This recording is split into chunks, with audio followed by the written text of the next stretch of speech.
Welcome to Manga Firsty, the weekly manga review show where I, the comic archivist, read the first chapters of any given manga and then talk about it as though someone's actually going to watch these. So let's talk about the original cyberpunk classic, Ganmu, or Battle Angel Alita by Yukito Kishiro.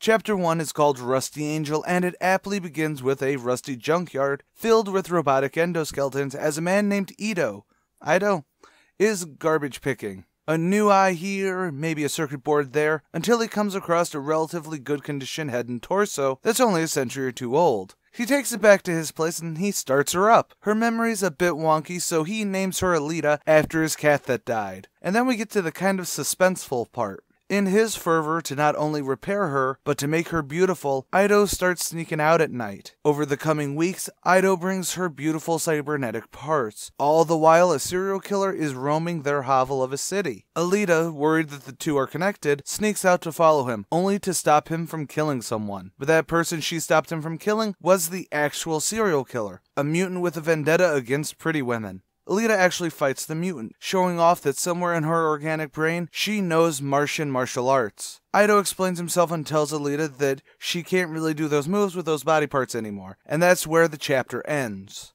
Bloody hell do I feel stupid for never having read this before. It's almost a staple manga for the cyberpunk genre, and you can tell why in just these first 30 pages. We'll get the easy stuff out of the way. The art is this intricate and very much in tune with the more mature tone of the book. The art is intricate and very much in tune with the more mature tone of the book without ever feeling ambitiously so. I mean, just look at the art for the chapter 1 page. Yeah, the chapters are called fights, but she's a battle angel, so that makes sense. But the intricacies, the detail work, and just the overall art makes a stunning visual world without needing to go the route that most cyberpunk does and get with the neon and grungy glitz. It's just the tops. As for the writing, it's also top tier. While at a glance the plot is fairly simple in this first chapter, the best foot forward is a simple story that showcases the depth of the world. We understand what Scrapyard is, that's the city they live in. Zalem, the floating utopian city above Scrapyard. And suddenly I'm seeing how much of Final Fantasy VII was influenced by the world of Alita.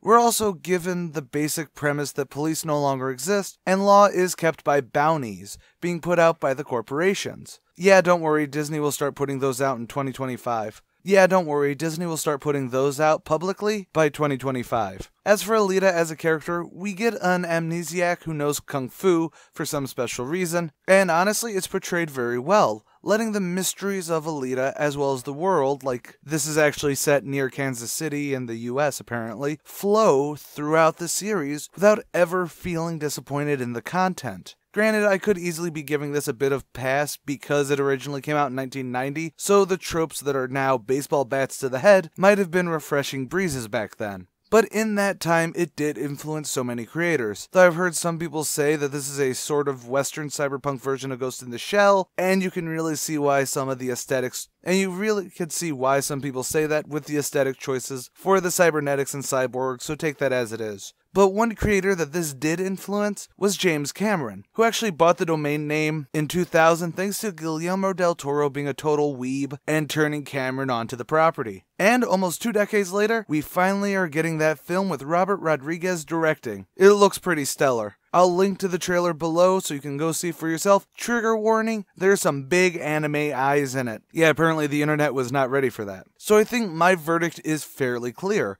Collect it. Collect it means that it's worth owning outright. I'd even say if you can, hunt down the 2-episode OVA, which is basically the first 2 volumes with some changes to it. But I didn't hate it when I watched it forever ago. And if you just want to read it, check out ComicSology. Double effort if you have ComicSology Unlimited, as Alita's free to read right now. Plus, tell ComicSology you checked it out because of me. I'd love to get some sponsorship going. But with that plea of help aside, that is all for today. If you agree or disagree with me, let me know in the comments below. While you're down there, also suggest what you'd like to see on the Firsty series of shows, be it comic, manga, or webcomic. Like us on Facebook, follow us on Twitter, and please consider pledging to our Patreon. It helps the channel out immensely. And as always, I'm the Comic Archivist, and stay golden, Inklings!